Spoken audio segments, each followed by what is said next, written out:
ನಮಸ್ಕಾರ ಸ್ನೇಹಿತರೆ, ನನ್ನ ಹೆಸರು ಜಯಂತಿ. ಸ್ವಾಗತ ನಮ್ಮ ಯೂಟ್ಯೂಬ್ ಚಾನಲ್ಗೆ. ಎಲ್ಲರೂ ಹೇಗಿದ್ದೀರಾ? ಐ ಹೋಪ್ ಎಲ್ಲರೂ ಚೆನ್ನಾಗಿದ್ದೀರಾ ಅಂತ ತಿಳ್ಕೊಂಡಿದ್ದೀನಿ. ಇದು ನನ್ನ ಫಸ್ಟ್ ಬ್ಲಾಗ್ ಆಗಿರುತ್ತೆ. ಯಾರೆಲ್ಲ ನನ್ನ ಒಂದು ಯೂಟ್ಯೂಬ್ ಚಾನಲ್ನ ಫಸ್ಟ್ ಟೈಮ್ ನೋಡ್ತಾ ಇದ್ದೀರಾ, ಪ್ಲೀಸ್ ಲೈಕ್ ಮಾಡಿ, ಶೇರ್ ಮಾಡಿ, ಸಬ್ಸ್ಕ್ರೈಬ್ ಮಾಡಿ ಅಂತ ಕೇಳ್ಕೊಳ್ತಾ, ನಿಮ್ಮೆಲ್ಲ ಅನಿಸಿಕೆಗಳನ್ನ ಕಮೆಂಟ್ ಮೂಲಕ ತಿಳಿಸಿ ಅಂತ ಕೇಳ್ಕೊತಾ ಈ ಒಂದು ಬ್ಲಾಗ್ನ ಸ್ಟಾರ್ಟ್ ಮಾಡ್ತಾ ಇದ್ದೀನಿ. ಇವತ್ತು ಹೊಸ ವರ್ಷ ಯುಗಾದಿ ಹಬ್ಬ ಆಗಿರೋದ್ರಿಂದ ನಾನು ಹೊಸದಾಗಿ ಏನಾದರೂ ಮಾಡೋಣ ಅಂತ ಹೇಳಿ, ಯಾಕೆ ಯೂಟ್ಯೂಬೇ ಓಪನ್ ಮಾಡಬಾರ್ದು ಅಂತ ಹೇಳಿ ಯೂಟ್ಯೂಬ್ಸ್ಗೆ ವಿಡಿಯೋಸ್ ಮಾಡ್ಕೊಳ್ತಾ ಇದ್ದೀನಿ. ಬನ್ನಿ ನಮ್ಮನೇಲಿ ಹೇಗೆ ಯುಗಾದಿ ಹಬ್ಬ ಆಚರಿಸಿದ್ವಿ ಅಂತ ನೋಡ್ತಾ ಹೋಗೋಣ.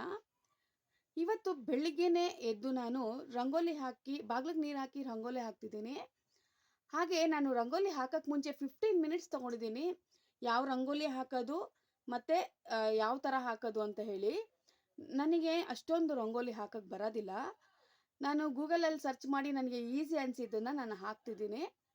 ಮತ್ತು ಸ್ವಲ್ಪ ಕಲರ್ಫುಲ್ ಆಗಿರಲಿ, ಹಬ್ಬ ಆಗಿರೋದ್ರಿಂದ ಸ್ವಲ್ಪ ಸ್ಪೆಷಲ್ ಆಗಿರಲಿ, ನಮಗೆ ವರ್ಷದ ಮೊದಲನೇ ಹಬ್ಬ ಇದು, ಹಾಗಾಗಿ ಸ್ವಲ್ಪ ಚೆನ್ನಾಗಿರಲಿ ಅಂತ ಹೇಳಿ ಕಲರ್ಫುಲ್ಲಾಗಿ ಅಂತ ರಂಗೋಲಿ ಬಿಡ್ತಿದ್ದೀನಿ.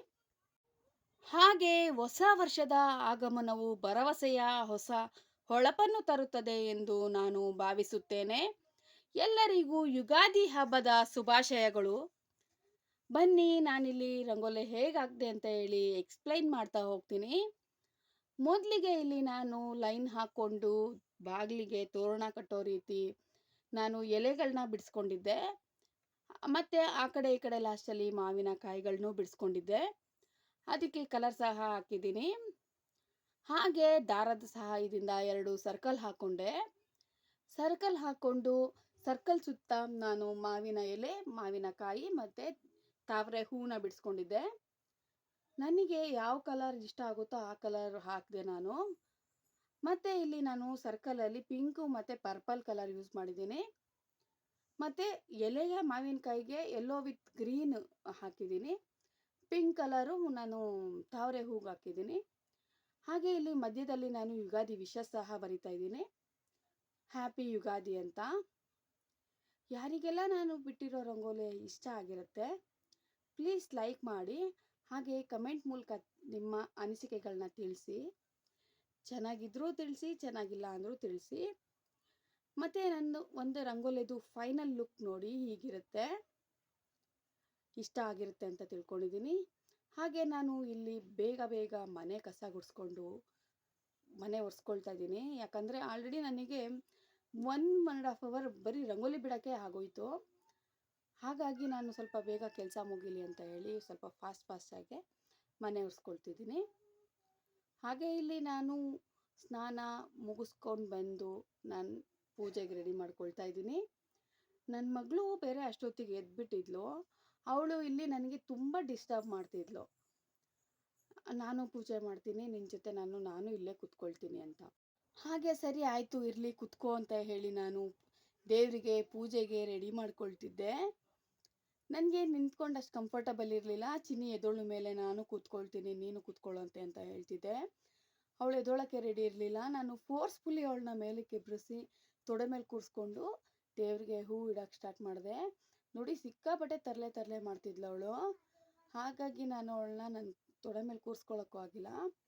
ನನಗಲ್ಲಿ ಕೂತ್ಕೊಳ್ಳೋಕೆ ಕಂಫರ್ಟಬಲ್ಲಾಗೂ ಇರಲಿಲ್ಲ. ಹಾಗಾಗಿ ತೆಗೆದು ಹಿಂದೆ ಬಿಟ್ಟೆ ಅವಳನ್ನ.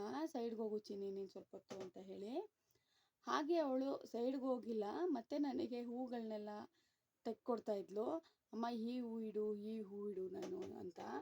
ಸರಿ ಆಯಿತು, ಮಗುಗೆ ಬೇಜಾರಾಗುತ್ತೆ ಅಂತ ಹೇಳಿ ಅವಳ ಹತ್ರ ಹೂ ಕೊಟ್ಟಿದ್ದೆಲ್ಲ ನಾನು ದೇವ್ರಿಗೆ ಇಡ್ತಾ ಹೋದೆ. ಹಾಗೆ ಇಲ್ಲಿ ನಾನು ಅಡುಗೆ ಮನೆಗೆ ಹೋಗ್ತಿದ್ದೀನಿ ಈಗ. ಯಾಕಂದರೆ ಅಲ್ಲಿ ನಮ್ಮ ಅತ್ತೆ ಹೋಳಿಗೆ ಮಾಡ್ತಿದ್ರು. ಹೋಳಿಗೆ ಯುಗಾದಿ ಅಂದ್ರೆ ಹಾಗೆ, ಹೋಳಿಗೆ ಇಲ್ಲ ಅಂದರೆ ಹಬ್ಬ ಹೇಗಾಗುತ್ತೆ ನೋಡಿ. ಇಲ್ಲಿ ಎಷ್ಟು ಫಾಸ್ಟಾಗಿ ಮಾಡ್ಕೊಳ್ತಿದ್ದಾರೆ ಹೋಳಿಗೆನ, ದೊಡ್ಡದಾಗಿದೆ ನೋಡಿ. ಹಾಗೆ ತೆಗೆದು ಹೆಂಚಿನ ಮೇಲೆ ಹಾಕ್ತಾರೆ. ಹೆಂಚಿನ ಮೇಲೆ ಹಾಕಿ 2 ಕಡೆನೂ 2 ನಿಮಿಷ ಬೇಯಿಸ್ಕೊಂಡ್ರೆ ಹೋಳಿಗೆ ರೆಡಿ ಆಗುತ್ತೆ. ನೋಡಿ ಹೇಗೆ ಮಾಡ್ತಿದ್ದಾರೆ ಅಂತ. ನಿಮ್ಮನೇಲೂ ಇಷ್ಟು ದೊಡ್ಡದು ಹೋಳಿಗೆ ಮಾಡ್ತಾರೆ ಅಂತ ಕಮೆಂಟ್ ಮಾಡಿ. ಹಾಗೆ ಇಲ್ಲಿ ನಾನು ಹೋಳಿಗೆದು ವಿಡಿಯೋ ಮಾಡಿಬಿಟ್ಟು ಬಂದು ಮಾಡಿರೋ ಅಡುಗೆನೆಲ್ಲ ಒಂದು ಪ್ಲೇಟ್ಗೆ ಹಾಕ್ಕೊಂಡು ದೇವ್ರಿಗೆ ನೈವೇದ್ಯಕ್ಕೆ ಅಂತ ತಂದಿಟ್ಟು ಪೂಜೆ ಸ್ಟಾರ್ಟ್ ಮಾಡಿದೆ. ಮತ್ತು ಫೈನಲ್ ಆಗಿ ನೋಡಿ ಗಂಧದ ಕಡ್ಡಿ ಹಚ್ಕೋತಾ ಇದ್ದೀನಿ. ಗಂಧದ ಕಡ್ಡಿ ಹಚ್ಕೊಂಡು ಹಾಗೆ ಪೂಜೆ ಮಾಡ್ಕೊಳ್ತಾ ಇದ್ದೀನಿ. ಹಾಗೆ ಈ ಗ್ಯಾಪಲ್ಲಿ ನನ್ನ ಮಗಳು ಅವರಪ್ಪನ ಜೊತೆ ಎಣ್ಣೆ ಹಚ್ಚಿಸ್ಕೊಂಡು ಬಿಸಿಲು ಕಾಯಿಸ್ತಾ ಇದ್ಲು. ಹಾಗೆ ಸ್ನಾನನೂ ಸಹ ಮುಗಿಸ್ಕೊಳ್ತಾ ಇದ್ಲು. ಹಾಗಾಗಿ ಈ ವಿಡಿಯೋನಲ್ಲಿ ನನಗೆ ಡಿಸ್ಟರ್ಬ್ ಮಾಡೋಕ್ಕೆ ಬರಲಿಲ್ಲ. ಇಲ್ಲ ಅಂದಿದ್ರೆ ಸಿಕ್ಕಾಪಟ್ಟೆ ಡಿಸ್ಟರ್ಬ್ ಮಾಡಿರೋಳು. ಮತ್ತು ಇಲ್ಲಿ ನಾನು ಫೈನಲ್ ಆಗಿ ಪೂಜೆ ಮಾಡ್ಕೊಳ್ತಿದ್ದೀನಿ. ನೋಡಿ ಹೇಗೆ ಪೂಜೆ ಮಾಡ್ತಿದ್ದೀನಿ ಅಂತ. ನೈವೇದ್ಯನ ದೇವರಿಗೆ ಅರ್ಪಿಸಿ ನಾನಿಲ್ಲಿ ಮಂಗಳಾರತಿ ಸಹ ಮಾಡ್ಕೊಂಡಿದ್ದೀನಿ. ಹಾಗೆ ನಮ್ಮನೇಲಿ ಹಿರಿಯರಿಗೆ ಪೂಜೆ ಮಾಡೋ ಅಭ್ಯಾಸ ಇದೆ. ಅದು ಯುಗಾದಿ ಹಬ್ಬದ ದಿನ. ಹಾಗಾಗಿ ಅವರಿಗೆ ನಾನು ಇಲ್ಲಿ ಪೂಜೆ ಮಾಡ್ತಿದ್ದೀನಿ ಸಹ. ಮತ್ತು ಇಲ್ಲಿ ನಾನು ಮೊದಲೇ ಪೂಜೆಗೆಲ್ಲ ರೆಡಿ ಮಾಡ್ಕೊಂಡಿದ್ದೆ. ಕಳಚಿ ಚೊಂಬಿಟ್ಕೊಂಡು ಅದ್ರ ಮೇಲೆ ಸೀರೆಗಳು, ಟವಲ್ಗಳು ಅವ್ರು ಏನು ಯೂಸ್ ಮಾಡ್ತಿದ್ರು ಅದನ್ನು ಹೊಸದಾಗಿಟ್ಟು ಇಲ್ಲ ಹೊಸ ಬಟ್ಟೆಗಳನ್ನ ಇಟ್ಟು ಎಡೆ ಹಾಕ್ಕೊಂಡು ಮೊದಲಿಗೆ ಇಲ್ಲಿ ದೀಪ ಹಚ್ಕೊಳ್ತಿದ್ದೀನಿ. ಈ ಗ್ಯಾಪಲ್ಲಿ ನಮ್ಮತ್ತೆ ಬಂದು ಬೇವು ಬೆಲ್ಲನ ಸಹ ಇಡೋದು ಮರ್ತುಬಿಟ್ಟಿದ್ದೆ ನಾನು. ಅದನ್ನು ತಂದು ಕೊಡ್ತಿದ್ರು. ಅದನ್ನು ಸಹ ಇಟ್ಟು ದೀಪ ಹಚ್ಚಿ ನಾನು ಪೂಜೆ ಮಾಡ್ಕೊಳ್ತಾ ಇದ್ದೀನಿ. ಕಾಯಿ ಸಹ ಇಡೋದು ಮರ್ತೋಗ್ಬಿಟ್ಟಿದ್ದೆ, ತಂದು ಕೊಡ್ತಿದ್ರು.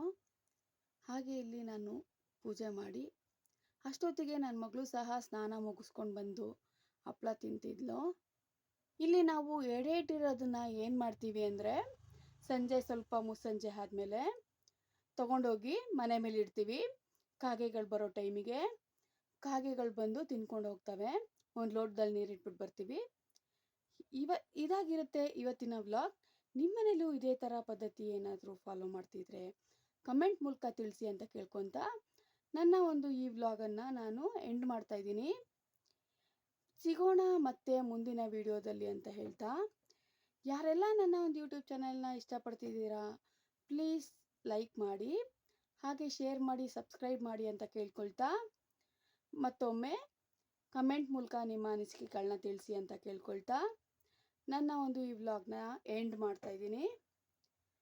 ನೆಕ್ಸ್ಟ್ ವಿಡಿಯೋದಲ್ಲಿ ಸಿಗೋಣ ಅಂತ ಹೇಳ್ತಾ ಬಾಯ್ ಬಾಯ್, ಟೇಕ್ ಕೇರ್. ಎಲ್ಲರಿಗೂ ಒಳ್ಳೆಯದಾಗಲಿ. ಶುಭ ದಿನ.